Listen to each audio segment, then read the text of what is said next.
ये yellow button से monitor को चालू करेंगे। उसके बाद देखेंगे उसके ऊपर कौन से की है। तो मेनू बटन है, NIBP है, फ्रीज है, साइलेंस है और मेन बटन है। यहाँ पर फ्रीज बटन कैसे काम करता है कि जैसे फ्रीज दबाते हैं तो कोई भी हमारा जो ग्राफ है वो वहाँ पर अटक जाता है और वापस से फ्रीज दबाने से वो ग्राफ चालू हो जाता है। उसके बाद हम मेन बटन को देखेंगे। मेन बटन में ये है कि अगर हम कोई मेनू में गए हैं और आपको वापस आना नहीं पता तो आप मेन बटन से डायरेक्ट डिस्प्ले पर वापस आ जाते हो। यहाँ पर आप देख रहे हैं कि इसका एक चार्जर है, उसके साथ NIBP कफ है, SP2 प्रोब है, NIBP हॉस पाइप है। हॉस पाइप के दोनों साइड पुश पुल कनेक्टर है। यहाँ पर हम देखेंगे कि सब एसेसरीज कहाँ प्लेस करना है। सबसे पहले यहाँ पर हम चार्जर लगाएंगे कि पीछे जो चार्जर का सॉकेट है वहाँ पर हम चार्जर की पिन लगा देंगे। यहाँ पर ऐसे लगाना है, ये ऐसे हो गया। अब SP2 प्रोब का जो कनेक्टर है उसके अंदर हम SP2 प्रोब लगाएंगे। वो लगाने के समय बहुत ध्यान रखना है कि जो नोच है और मॉनिटर का जो नोच है वो आपस में मिलना चाहिए और इस तरह से लगाते हैं। अब पुश पुल जो है वो डायरेक्ट ही दबा देना है तो वो ऑटोमेटिकली लॉक हो जाता है। इसके बाद NIBP कफ दूसरे एंड पर लगाएंगे। यहाँ पर ये NIBP कफ लग गया। अब SP2 प्रोब को हमको इस तरह से SP2 प्रोब के अंदर फिंगर रखना है और NIBP कप इसी तरह बांधना है। बांधने के बाद हम NIBP प्रेस करेंगे तो यहाँ पर वो NIBP मेज़र कर रहा है और मेरा पल्स अभी जो करंट है वो 101 मेरा पल्स रेट है। उसके ऊपर जो है वो 98 SP2 है। और BP भी जब NIBP का बटन प्रेस करते हो तो वो मेज़र करता है।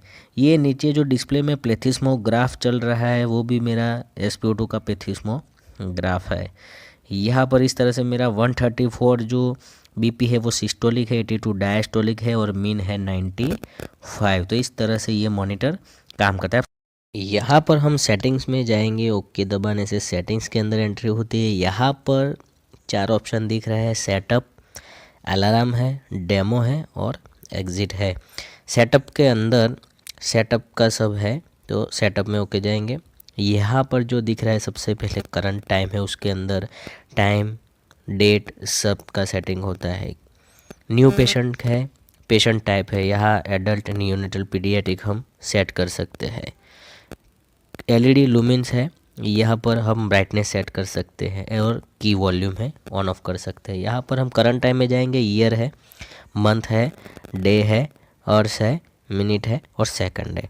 उसको भी हम 1 बाय 1 चेंज कर सकते हैं। तो इस तरह से ईयर को चेंज कर सकते हैं, मंथ को चेंज कर सकते हैं, डे को चेंज कर सकते हैं, आवर्स को भी चेंज कर सकते हैं और मिनट को भी चेंज कर सकते हैं, सेकंड को भी। यहाँ पर एग्जिट। इसके बाद हम देखेंगे पेशेंट टाइप में एडल्ट, पीडियाट्रिक और नियोनेटल, हम जो भी रखना है वो रख सकते हैं। यहाँ पर हम एडल्ट रखेंगे। LED ब्राइटनेस जो डिस्प्ले का है वो 1 to 3 है, आप उसमें मैक्सिमम रखेंगे। फिर एग्ज़िट।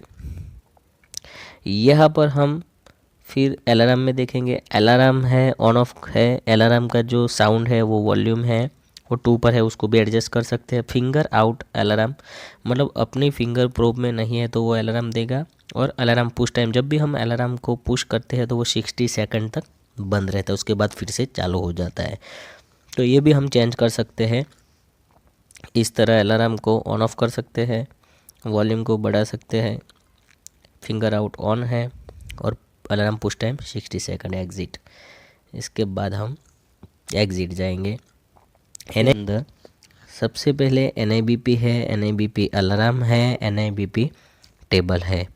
यहाँ पर NIBP का सब सेटिंग में सबसे पहले हम NIBP के अंदर जाएंगे तो ओके दबाएंगे। यहाँ पर यूनिट है mmHg और किलो पास्कल होता है तो हम mmHg रखेंगे।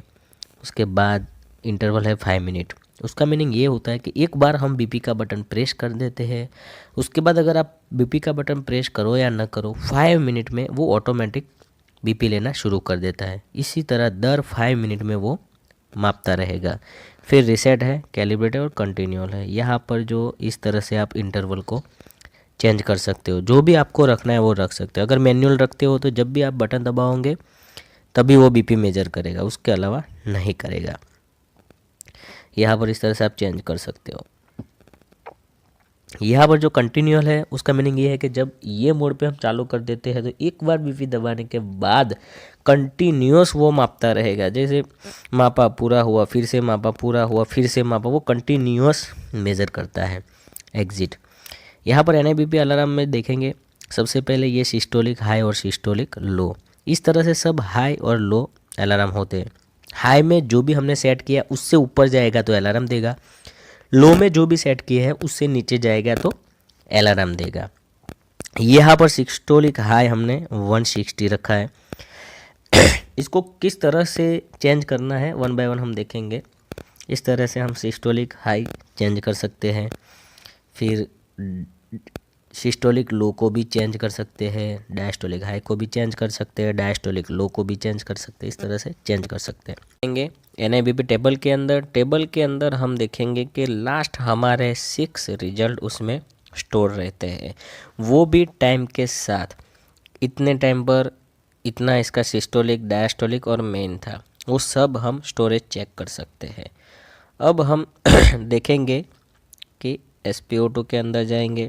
SpO2 में सबसे पहले SpO2 का सेटिंग्स है, उसके बाद SpO2 के अलार्म का सेटिंग्स है, उसके बाद SpO2 टेबल है।